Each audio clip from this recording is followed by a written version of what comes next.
Before I say another word, I need somebody in this room to hear me clearly. Slow down. Yes, yo. Because God has been whispering something you keep running past. You're praying for answers, but you're moving too fast to hear them. You're asking for direction, but you're sprinting past the very sign He's been holding up. Slow down. God is trying to show you the one thing, time, you keep missing. Every now and then, family, God will put His hand on your speed and say, down somewhere. Be still. Pause. Not because He's trying to punish you, but because He's trying to position you. We live in a world that celebrates hurry, celebrates the grind, celebrates the hustle. But the kingdom of God does not operate at the pace of your anxiety. Some of you have been running from room to room, relationship to relationship, opportunity to opportunity, yet your soul is starving. You're busy, you're not blessed. You're moving, but you're not progressing. You're active, but you're not aligned. And God sent me here to tell somebody today, slow down. I'm trying to show you the thing you've been praying for, but you keep rushing past the revelation. Sometimes the miracle is not in the movement, it's in the moment. Sometimes the breakthrough is not in the push, it's in the pause. Sometimes God hides His greatest answers in the stillness you avoid. Speed is not always your friend. Sometimes speed is your enemy disguised as progress. Many of us are moving so fast that we've become spiritually nearsighted, unable to see what's right in front of us because our pace has blurred the vision God is trying to give us. You think the problem is God's silence, but the real problem is your speed. You think the issue is that heaven has closed its mouth. The truth is you're running too fast to hear what heaven is saying. And I need you to understand something. Being busy does not mean you're being blessed. Constant motion does not equal direction. Activity is not the same thing as assignment. Some of you have convinced yourselves that if you don't keep moving, everything will fall apart. You've trained your heart to believe that slowing down is losing ground.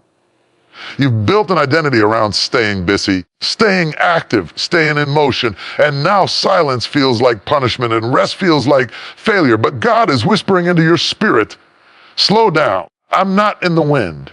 I'm not in the noise. I'm not in the chaos. I'm in the stillness you keep avoiding. You can't see heaven's clues because you're sprinting past them. You can't hear God's direction because you're drowning His voice in your own hurry. Speed can be a thief. It steals awareness. It steals discernment. It steals the small, subtle nudges that God uses to guide His people. God rarely shouts. He nudges. He whispers. He directs with gentle impressions, quiet thoughts with moments of stillness. But when you're operating at high speed, those little moments, those little touches, those little signs get swept away in the blur of your business. Think of how many times in life you misplaced something precious simply because you were rushing. Your keys, your phone, your wallet. How many times did you tear up a room looking for something that was sitting right in front of you? Not because it was hidden, but because you were moving too fast to see it. If something so simple can be overlooked because of speed, imagine how many spiritual answers you've missed for the same reason. Imagine how many doors God opened that you ran right past. Imagine how many warnings He gave that you ignored because you were sprinting to a destination He never sent you to. Sometimes God is not delaying your blessing. He's protecting you from your own pace. Some of you are praying for clarity while outrunning the very clarity God is trying to give. You're asking God to reveal your next step, but you're taking steps before He finishes speaking. You're asking for peace, but you're living at a pace that doesn't allow peace to stay. Peace can't catch up with you. Wisdom can't catch up with you. Discernment can't catch up with you. Even the blessings you're asking for can't catch up because you're moving too quickly. And let me tell you something, the world won't teach you. Spiritual vision requires spiritual stillness. You can't see God's fingerprints when your life is shaking at full speed. You can't trace divine direction when everything in you is trembling with motion. When the waters of your soul are stirred and restless, the reflection of God becomes distorted. But when you slow down, when you let the waters settle, suddenly the image becomes clear. Some of you are afraid of stillness because you don't want to face what's inside of you. You stay busy so you don't have to confront the emptiness. You rush from place to place so you don't have to acknowledge the loneliness. You run from task to task so you don't have to deal with the questions you've been bearing under your schedule. But hear me, God cannot heal what you keep outrunning. He cannot restore what you refuse to face. He cannot fill what you do not present. Slowing down is not weakness, it is surrender. It is you saying, Lord, I've been moving on my own strength too long. Speak, lead, guide, finally still enough to listen. A speed creates illusion. It makes you feel like you're accomplishing more than you are. It keeps you distracted from the truth that not all motion is meaningful. Some motion is just noise. Some motion is just avoidance. Some motion is just fear-wearing running shoes. And if the enemy can't stop you outright, he'll push you to move faster than God is calling you to. Because if he can't block your path, he'll blur your vision. If he can't close your ears, he'll overwhelm them. If he can't make you quit, he'll make you hurry.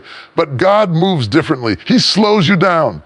Not to take something from you, but to give something to you. He slows you down so you can see the exit you missed, the opportunity you ignored, the blessing you walked past. He slows you down so you can see the danger ahead, the wrong turn you were about to make, the voice you kept dismissing. He slows you down because clarity lives in calmness, revelation lives in reflection, direction lives in stillness. So hear me clearly, your speed is not helping you. Your speed is blinding you. Slow down. Watch how things start to make sense again. Watch how God's voice becomes clearer. Watch how peace returns. Watch how the thing you've been missing finally comes into view. Slow down. God has been trying to show you something, but you can only see it when you stop running long enough to notice it. Some of you think the enemy's greatest weapon is attack, destruction, or fear. But let me tell you something many believers never realize: the enemy doesn't always try to stop you. Sometimes he tries to speed you up. He knows that if he can't block your blessing, he can blur your discernment. If he can't shut the door, he can shove you through it too soon. If he can't steal what God promised you, he can push you to mishandle it by rushing into it before the appointed time. Enemy understands something about human nature. We make our worst decisions in a hurry. We speak out of turn when we are rushed. We choose without thinking when we are pressured. We move impulsively when we feel behind. And the enemy uses speed as a trap because he knows a hurried believer is a vulnerable believer. When the enemy wants to confuse you, he doesn't always whisper lies. Sometimes he creates urgency. He puts false deadlines in your mind. He makes you feel like if you don't act fast, you will lose something. He pressures you into relationships, decisions, commitments, and detours that God never approved. He knows you're less likely to pray about something when you feel like there's no time. You're less likely to wait on God when you feel like waiting will cost you. And so he manufactures the illusion of now or never, pushing you into places you have no business entering and rushing you out of places where God wanted you to stay. Think about how many times you've done something you regretted simply because you felt rushed. You said yes too quickly. You trusted too quickly. You invested too quickly. You committed too quickly. You fell in love too quickly. You reacted too quickly, not because it was right, but because you felt pressured. The enemy thrives in those rushed moments. He loves when you're overwhelmed, anxious, moving too fast to hear God. He knows that if he can get you to run without wisdom, he can make you trip without resistance. Most traps don't catch you when you're still. They catch you when you're sprinting. And many of you don't even recognize that the rush you feel is not from God. God is not frantic. God is not anxious. God is not chaotic. God is not impulsive. God does not shove, he leads. He does not pressure, he guides. He does not panic, he plans. So when you feel that internal shove, frantic energy pushing you to move before you're ready, before you pray, before you have peace, you must understand that is not the voice of God. That is the enemy trying to outrun your discernment. The enemy knows timing is everything. What God has for you is already yours. If you grab it too early or too late, you can distort it. He wants you to open gifts before you're mature enough to carry them. He wants you to step into opportunities before you have the character to sustain them. He wants you to rush into relationships before you know the truth about the person. He wants you to make decisions before wisdom has had time to speak. He knows that premature purpose can feel like failure, and nothing discourages a believer more than mishandling something that was supposed to bless them. Sometimes the enemy doesn't send storms, he sends shortcuts. He tempts you with the fast version of what God promised you. He tries to convince you that speed is the same thing as progress. Many believers fall for the trap because they think faster means better, not realizing that faster can also mean shallower, weaker, and more dangerous. The enemy will offer you a crown without a cross, success without process, influence without integrity, and opportunities without obedience. He knows that if he can't keep you from your destiny, he can distort the path to it by making you rush ahead of God. You can see this pattern all throughout Scripture. The enemy offered Jesus the kingdoms of the world without the suffering, without the sacrifice, without the waiting. But Jesus didn't fall for the shortcut. Why? Because he understood that timing and process matter. King Saul lost his kingdom because he rushed. Moses struck the rock because he rushed. The Israelites built a golden calf because they rushed. When people don't know how to wait, they end up creating idols, making compromises, and stepping into consequences they could have avoided. And some of you right now are in situations you weren't meant to suffer through. You just moved too fast. You partnered with the wrong people because they came quickly. You jumped at an opportunity because it appeared instantly. You said yes because it was available now. But availability is not confirmation. Urgency is not spiritual direction. And speed is not the voice of God. That is why the enemy keeps you busy, overwhelmed, distracted, and exhausted, because he knows that a weary mind doesn't wait well. When you're tired, pressure feels like guidance. When you're stressed, everything feels urgent. When you're insecure, you feel like you have something to prove. When you feel like you have to prove something, the enemy can push you right out of alignment with God. Hear me, the enemy can't stop what God has ordained. He can get you to move outside of God's timing. And once you're out of God's timing, you're out of position. And if you're out of position, you can miss what God was trying to release in your life. This is why God is telling you to slow down, not because he wants to delay you, because he wants to protect you. Because he knows that the enemy doesn't need to defeat you to destroy you. He just needs to rush you. Slow down. Don't let the enemy use speed to sabotage what God is building in your life. Slow down, discern, breathe, listen, wait. Because what God has for you is too sacred to rush and too valuable to lose. God speaks the loudest in stillness, not because he cannot raise his voice, because stillness is where your spirit becomes quiet enough to recognize him. God is always speaking. Through his word, through his spirit, through circumstances, through nudges, through that inner peace you keep overlooking. But many of us are living at a volume that drowns him out. You want God to thunder from heaven, but he's whispering because whispers require closeness. Whispers create intimacy. Whispers make you lean in. And that is what God wants, not just your attention, but your closeness. Stillness is not the absence of movement. It is the presence of awareness. It is the moment when your spirit stops running even if your life is still moving. It is when your emotions stop shaking long enough for truth to settle. It is when your mind stops racing long enough for wisdom to rise. God's voice is steady, but your life is noisy. God's direction is clear. Your distractions are loud. God's presence is near, but your pace is blinding. That's why he keeps drawing you into quiet places, because he wants to say something that hustle cannot hear. Some of you are asking God for answers. God cannot speak into a mind that is overcrowded. You want clarity, but clarity cannot compete with constant noise. You want peace. Peace cannot grow in chaos. You want direction, but direction cannot land on a heart that is constantly shaking. That is why God's word says, be still and know that I am God. Not be busy, not productive, not be impressive, but be still. Because knowing God requires stillness. Hearing him requires calm. Experiencing him requires quietness of the soul. Stillness is a spiritual discipline. It is warfare against the hurry of this world. It is resistance against the pressure to always be doing, proving, achieving, and moving. The devil knows that if he can keep your life noisy, he can keep your spirit numb. He knows that if he can keep your mind racing, he can keep your discernment weak. He knows that if he can keep you scrawling, talking, planning, reacting, and running, you will never sit still long enough to hear the direction that would defeat him. The enemy doesn't mind you praying. He minds you being still long enough to actually hear God respond.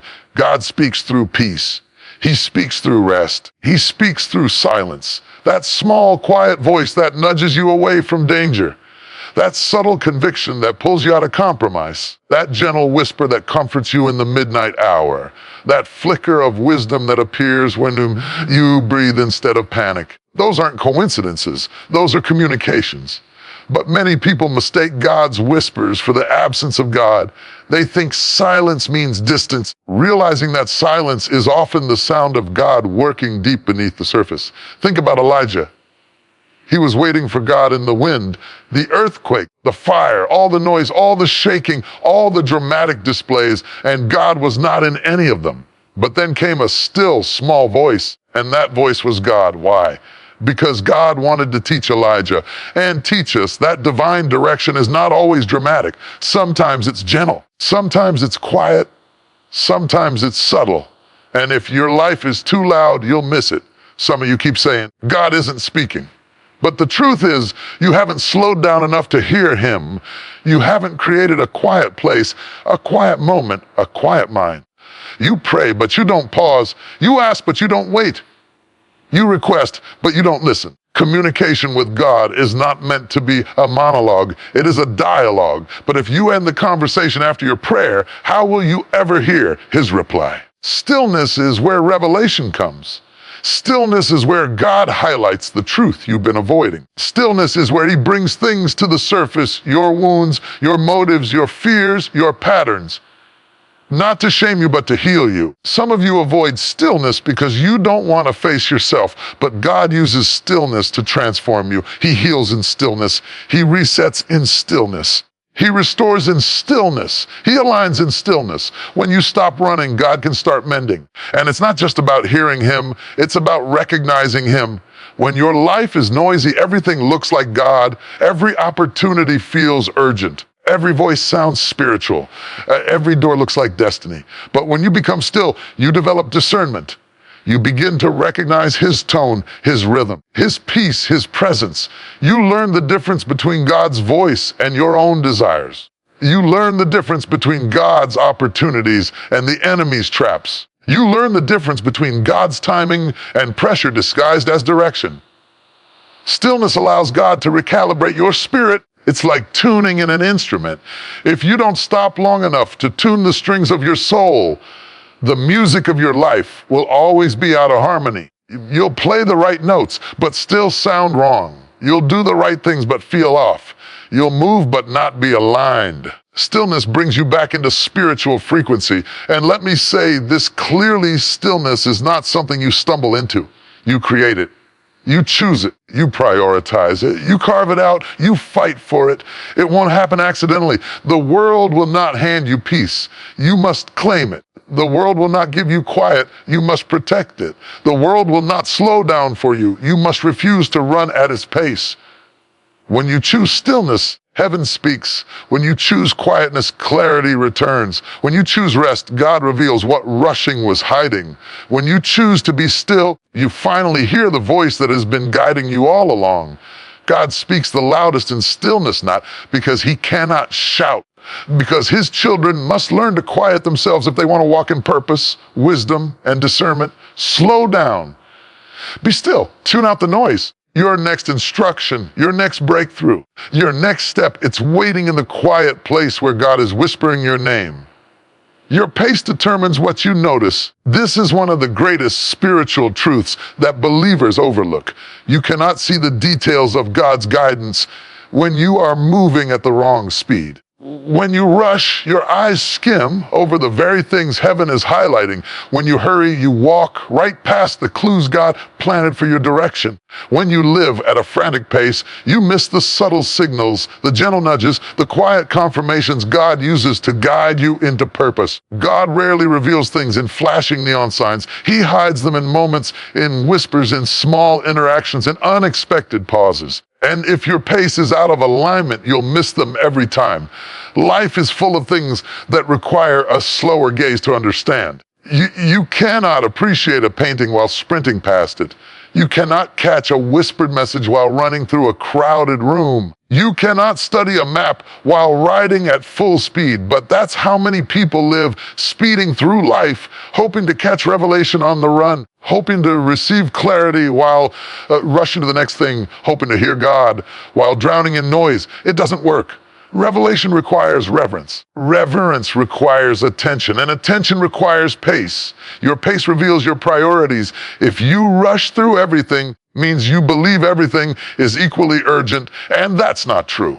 Some things require presence, not speed. Some things require depth, not motion. Some things require attention, not reaction. God is not interested in how fast you move, but how deeply you perceive. Vision is not just what you see, it's what you are willing to slow down enough to notice. This is why so many people miss God's blessings. They think blessings always come packaged in big, obvious, dramatic ways. Sometimes they do, but more often they come in small opportunities, brief conversations, quiet redirections, divine delays, or subtle shifts. God may send the right person into your life, but if you're too busy looking at the next person, the next event, the next appointment, you'll overlook the blessing He placed right in front of you. God may give you a chance to rest, but if you misunderstand rest as laziness, you'll rush past the season of restoration He designed specifically for you. God may create a pause in your life to realign you. If you interpret every delay as denial, you'll despise the very moment meant to bless you. When your pace is too fast, life becomes a blur, and blurred vision is dangerous. You make decisions without clarity. You commit to things without understanding. You step into situations without discernment. You confuse pressure with purpose. You mistake noise for direction. And before long, you're not just missing God's signs, you're misreading them. When you slow down, your spiritual senses awaken. You start noticing things you used to skip over. You begin to hear the tone behind God's whisper. You begin to recognize the pattern in how God speaks to you. You begin to pick up on the thoughts, impressions, and convictions that you once ignored. God starts revealing people's true motives. He highlights the dangers you couldn't see before. He shows you the opportunities you never realized were there. He brings clarity to the questions you've been carrying for years. Not because He suddenly appeared, but because you finally slowed down enough to notice what He has been trying to show you all along.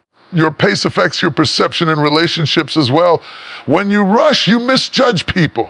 You assume things without discernment. You get attached too quickly or detached too quickly. You invest in people who were only meant to be acquaintances. You trust voices that sound good, but are not good for you. But when you slow down, you see people for who they truly are. You notice the signs you overlooked before, the inconsistencies, the character, the patterns, the fruit. God is not trying to hide truth from you, your speed is. Pace even affects your emotional and spiritual healing. Healing requires attention. You cannot heal wounds you refuse to look at. You cannot mend what you rush past. Some of the things you're still carrying are not because God didn't want to heal you, because you never slowed down long enough to let Him. You kept burying feelings under business, covering trauma with work, silencing pain with activity. Healing happens when you pause long enough to notice what your heart is really saying.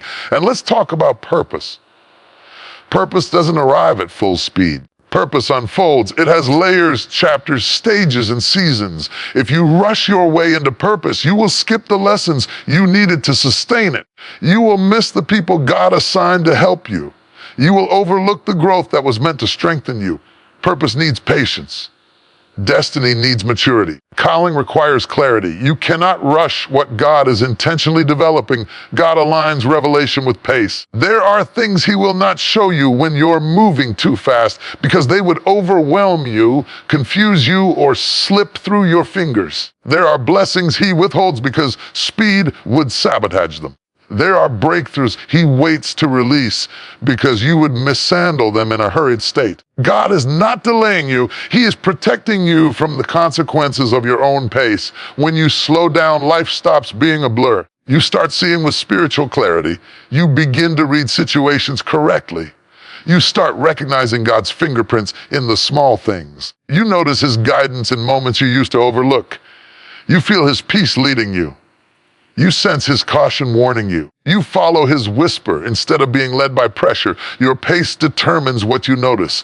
And what you notice determines how you live, how you choose, how you trust, and how you walk with God. Slow down, not because God is late, but because He hides the answers you've been praying for in the moments you've been rushing past. Slow down until the blur becomes clear. Slow down until your eyes adjust to His direction. Slow down until you can finally see what God has been showing you all along. Clarity only comes when your soul stops shaking long enough for truth to settle. When you pause, what once looked complicated suddenly becomes simple. What felt overwhelming becomes manageable. What seemed confusing begins to make sense. Clarity is not something God hides from you. It's something your pace keeps blocking. You cannot see clearly through the fog of constant activity. You cannot hear clearly through the noise of endless business. You cannot discern clearly when your heart is racing at the speed of fear. God is not the author of confusion, but confusion thrives in a hurried life. When you slow down, the dust in your spirit begins to settle. Think of a jar filled with water and dirt. Shake it and everything becomes cloudy. Let it sit still and the water slowly clears. That's exactly what happens to your soul.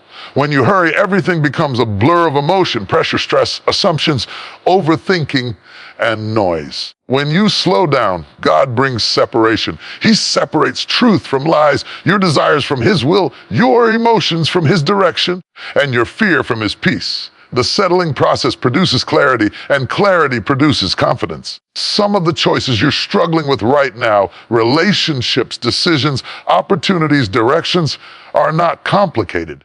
They only feel complicated because your life is crowded. You're trying to make spiritual decisions with an overloaded mind. You're trying to hear God with a heart that hasn't rested in months.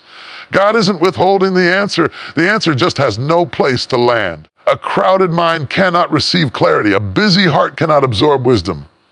When you slow down, you finally create space for God's voice to echo. Clarity is often hidden in silence, and silence is the one thing many people avoid. You avoid silence because it forces you to confront what's happening inside. Silence is where God speaks the clearest. Silence is where He highlights the things you've been ignoring. Silence is where He gives direction without distraction. Silence is where He reveals what matters and what doesn't. Silence is where unnecessary things fall away and essential things rise to the surface. Busyness numbs your discernment. Constant motion distorts your perspective. When you're always rushing, you make assumptions instead of hearing God. You react instead of responding. You guess instead of discerning. You lean on your emotions instead of leaning on His Spirit. Slowing down brings your discernment back to life. It fine-tunes your ability to sense God's leading. It restores your spiritual sharpness, opens your eyes to dangers you couldn't see before and opportunities you weren't ready to notice. When your life slows down, your inner world becomes louder. God's peace becomes noticeable. His warnings become clearer. His presence becomes stronger. That is why the enemy works so hard to keep you rushed, because hurry hides truth. When your pace is frantic, the enemy can slip lies into your mind unnoticed. He can distort your perception. He can make the wrong path look right. He can make the wrong people look necessary. He can make fear feel like wisdom. When you slow down, you see him coming. You see the trap before you step into it. You see the deception before it takes root. Slowing down also helps you remember who you are and whose you are. When you rush, you forget your identity. You start chasing approval, success, validation, and acceptance. You start trying to prove your worth instead of walking in it. You let outside pressures shape your decisions.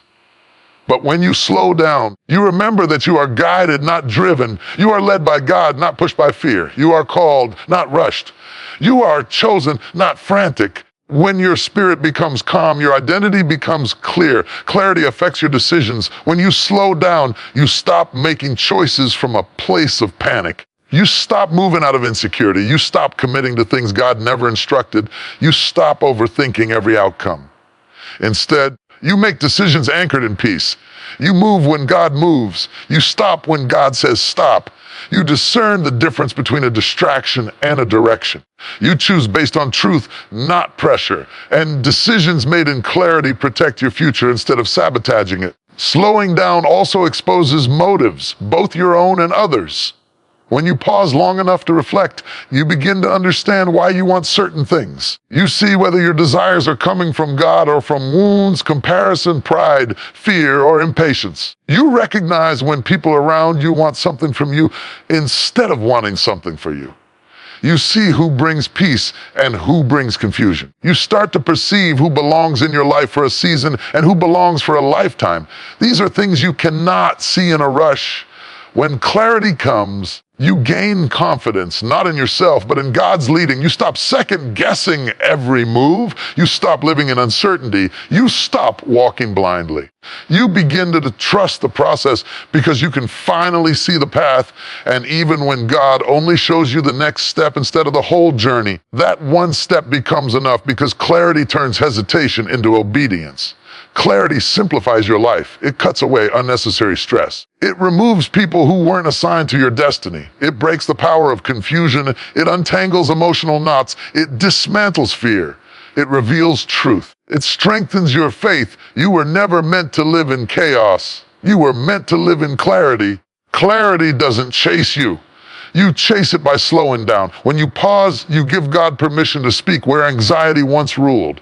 When you slow down, you allow wisdom to rise where confusion once lived. When you breathe, God breathes into you. What felt impossible begins to make sense. What felt overwhelming becomes manageable. What felt distant becomes attainable. Slow down. Let clarity catch up to you. God, reveal what rushing has been hiding. Your life becomes clearer the moment your spirit becomes still. Sometimes the answer you've been praying for is not hidden in a scripture you haven't read yet, or a breakthrough you haven't received yet, or a sign you haven't seen yet. Sometimes the answer is sitting in the voice of a person God already placed in your life. Someone you keep overlooking because you're rushing, because you're distracted, because you're fixated on your own plan, or because you've decided God can only speak to you in certain ways. We often say God works in mysterious ways, but the truth is He also works in ordinary ways. He uses ordinary people, ordinary conversations, ordinary moments to bring extraordinary direction. But when your life is moving too fast, the ordinary feels insignificant. You rush past it. You dismiss it. You fail to recognize that God often wraps His greatest answers in vessels you would never expect. We tend to expect God to speak through dramatic events. We look for thunder, burning bushes, prophetic dreams, angelic encounters, or loud revelations. But more often than not, God speaks through a person standing right next to you. A friend, a mentor, a parent, a spouse, a coworker, a leader, someone you cross paths with for only a moment. But if your life is consumed with noise, hurry, and self-focus, you may overlook the very person carrying the message God designed to guide you. God almost never sends answers without sending people. He used Moses to lead the Israelites. He used Samuel to call David. He used Elijah to train Elisha. He used Nathan to correct David. He used Mordecai to position Esther. Over and over again, God's voice came through relationships. Divinely placed, divinely timed, divinely guided. But imagine how many people in Scripture would have missed God's direction if they had brushed off those voices, if they had been too proud, too busy, too distracted, or too fast-paced to listen. The problem is not that God isn't speaking. The problem is that we only want Him to speak through the channels we prefer.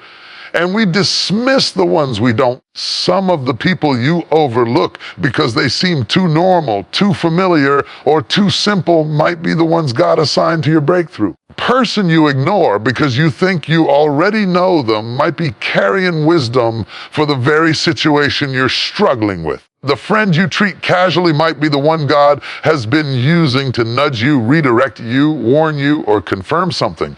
But when you rush through life, you treat conversations like interruptions instead of invitations. You treat people like obstacles instead of assets. You treat advice like noise instead of nourishment, and without even realizing it, you begin to miss God's voice because you have limited the way He is allowed to speak. God often speaks through people you underestimate. Why? Because if He always spoke through impressive, powerful, influential people, your ego would take the credit. But when God speaks through the quiet, humble, overlooked places, He gets the glory. He uses unexpected voices so you learn to recognize Him, not them. Some of you are praying for answers that God already sent through someone's mouth. But you won't slow down long enough to truly listen. You hear them, you don't listen. You acknowledge the words, but you don't absorb the wisdom. You let the message pass through your ears, but not into your heart because you're moving too fast or because you think you already know better. Sometimes the person God uses to speak into your life doesn't look like what you expected. They may be younger than you. They may not have the title you think they should have. They may not speak eloquently. They may not have the background you respect. They may not dress the way you like. They may not talk like you. But listen anyway, God can use a donkey to speak. He can use a child. He can use a stranger. He can use an enemy. He can use anyone He chooses. Slowing down helps you see value in people you once ignored. It gives you the patience to listen, the humility to learn, and the discernment to recognize when God is using someone to speak directly to your spirit. Rushing makes you prideful. Slowing down makes you teachable. And God speaks loudly to the teachable. There are relationships in your life right now that are divine assignments. You treat them like coincidences. You think that coworker is just talkative, but the wisdom they carry is intentional. You think that friend is just opinionated, but the truth they tell you is God's protection.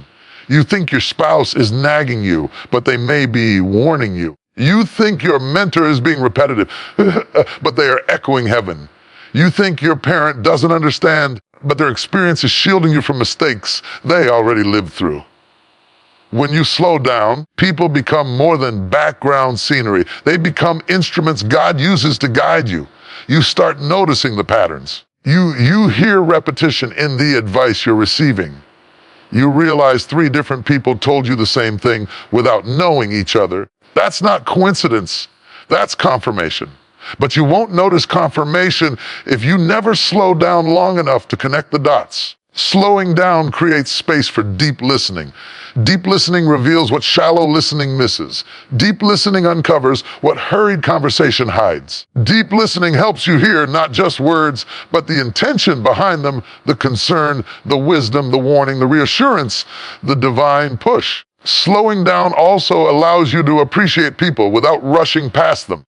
You begin to see the gift they are instead of treating them as just another task on your schedule. Some of the greatest breakthroughs of your life will not come through supernatural events. They will come through human voices that God has empowered. Some of the greatest mistakes you will ever make will come from ignoring those voices. Slow down. Pay attention. Listen with your spirit, not just your ears. Honor the people God sends, even if they don't look like what you imagined. Because the one thing you keep missing may not be a thing. It may be a person. The message you've been praying for may already be speaking to you through someone you've been rushing past. Delays are not always signs that something has gone wrong. Sometimes they are divine interventions that you don't recognize because you're viewing them through the lens of impatience. You think God is holding you back, but He may be holding you together. You think the door is closed. He may be keeping you from walking into a room that would have destroyed you. We assume every slowdown is an obstacle, but in the kingdom, delays often function as protection, redirection, preparation, or positioning. God is not late. He is strategic. You will never understand his strategy if you measure divine timing with human impatience. When you rush, you assume delay means denial. You start panicking, doubting, comparing yourself to others, wondering why someone else is advancing while you're stuck waiting. What you call being stuck, God may call being shielded. Because sometimes the blessing you're running toward is not ready for you, and sometimes you are not ready for it. If God gave you the opportunity too soon, you might misuse it, mishandle it, or misunderstand it. He gave you the relationship too early. Early immaturity could damage it. If he gave you the promotion prematurely, the pressure might crush you. Doors are not denied simply because they don't open when you knock. Some doors stay shut until your character is strong enough, your vision is clear enough, and your foundation is stable enough to hold what's on the other side. Delays test desire. They reveal what is truly in your heart. If you give up during delay, you never wanted it with the right intention. If you endure delay, it means you value God more than the blessing. The delay purifies you. It forces you to surrender your timeline, your pride, your expectations. And in that surrender, God shapes you. He rewires your motives, strengthens your endurance, increases your wisdom, and matures your spirit. Delay is not just about waiting, it's about becoming. There are moments in life where God slows you down because he is rearranging things behind the scenes. You don't see the connections. He is forming people, he is preparing the minds he is influencing, the hearts he is softening, the paths he is clearing. You don't see the closed doors he's using to guide you toward the right ones. You don't see the danger he blocked, the heartbreak he prevented, the opportunity he improved, or the timing he adjusted in your favor. You only see the delay, but if you saw what he was working on, you'd thank him for not letting you move faster. Sometimes the delay is not about what God is doing externally. It's about what he's doing internally. He slows you down because your spirit is running ahead of your wisdom. He slows you down because your emotions are louder than your discernment. He slows you down because you've tied your worth to achievements and he wants to untangle it. He slows you down because you're building your identity on something too fragile. He slows you down because you're carrying wounds he wants to heal before you step into the next level. Delayed season is often a healing season disguised as a setback. When God delays you, he is not punishing you. He is positioning you. Think about the Israelites at the Red Sea. Their delay looked like danger. It looked like a trap. But in reality, God was positioning them so the miracle would be unmistakably divine. Think about Joseph. His delays were prisons and pits. Every step was positioning him for the palace. Think about Jesus waiting for Lazarus to die. What looked like neglect was positioning for glory. God does not operate on your schedule, he operates on his plan. If you judge God's timing by your frustration, you will always misinterpret his intention. Delays often come wrapped in inconvenience. They disrupt your plans. They block your momentum. They force you to pause. And in the pause, your thoughts become louder. Did God forget me? Did I miss my moment? Is God punishing me? But God never delays without purpose. He never stalls without strategy. The pause is full of purpose, even if your emotions can't perceive it. Delays build trust. When you have to wait, you learn to lean on God instead of on your own understanding. You learn to rest instead of wrestle. You learn to trust his voice instead of chasing your own ideas. Delay is where faith grows roots. Anyone can believe when things happen quickly. Real faith is proven when the timeline doesn't match the promise. You learn to walk not by sight, not by speed, but by steady obedience. Delays are often the place where God redirects you. You think you're headed one way, but the slowdown reveals you were aiming at the wrong destination. Pause gives you time to reconsider, to pray again, to seek God again, to evaluate your heart again. And sometimes through the delay, God shows you that what you wanted was too small, too shallow, or too limited compared to what he has planned for you.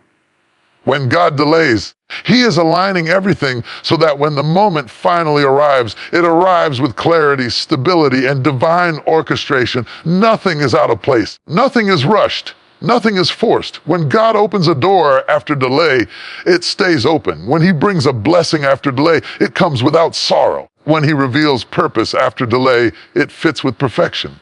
You stop striving because everything begins to flow. What you call delay may call preparation. What you call setback, heaven may call setup. What you call waiting, heaven may call aligning. Slow down. Stop fighting the delay. Stop resenting the timing. Stop assuming God forgot you. If he wanted you there already, you'd be there. If he wanted it to happen by now, it would have happened.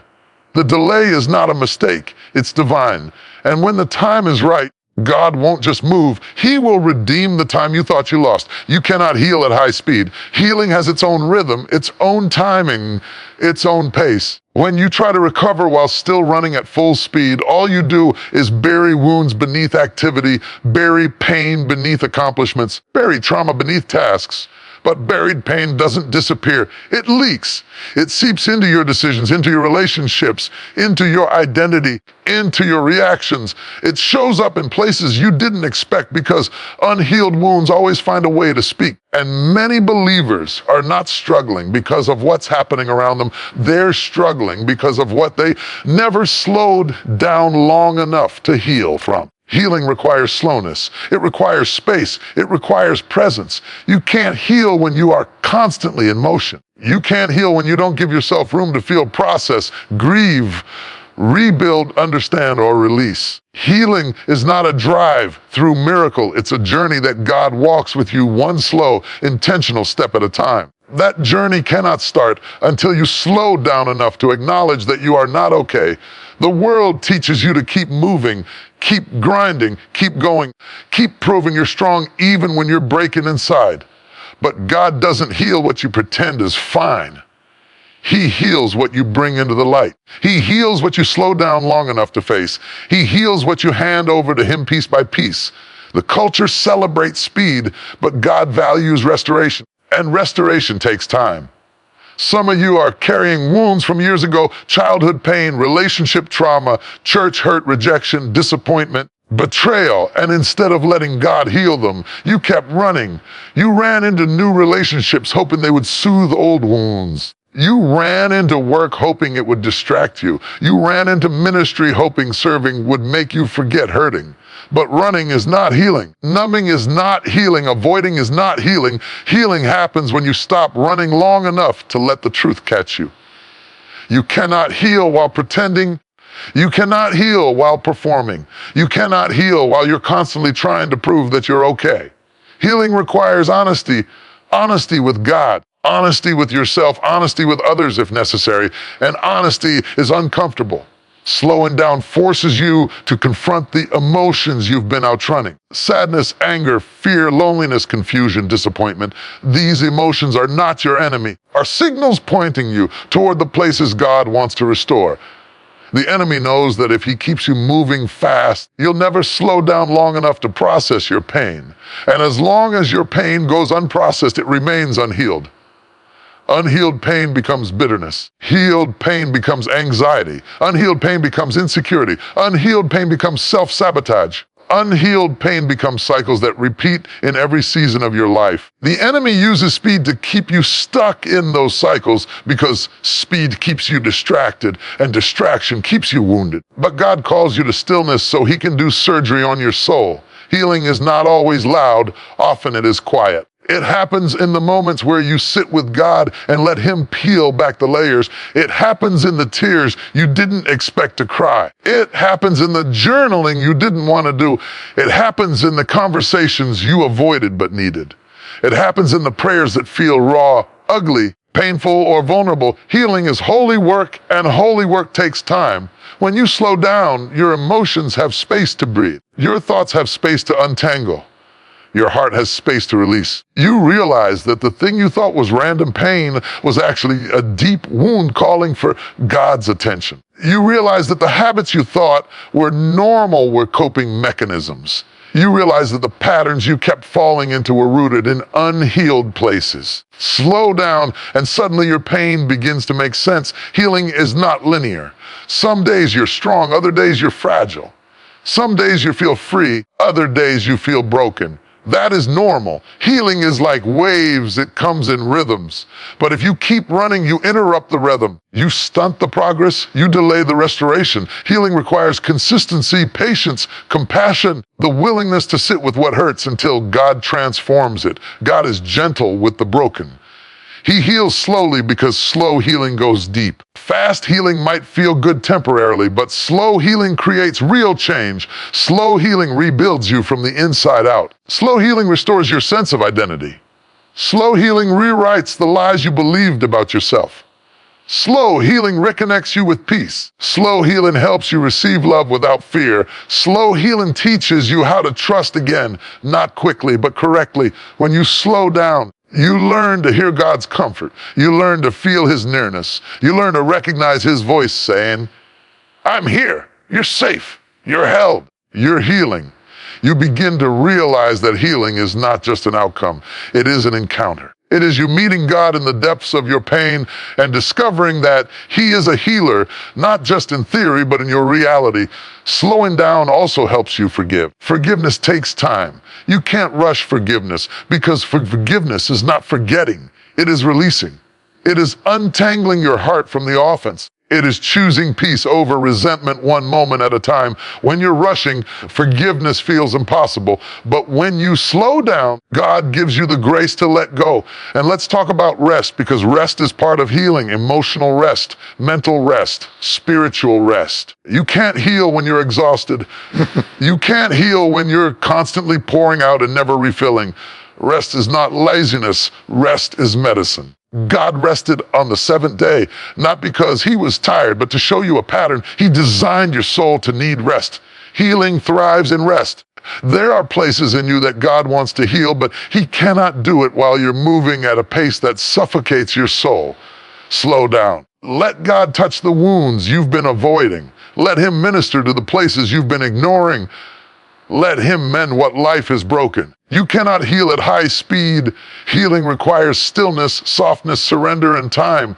Let God take you through the slow process of restoration.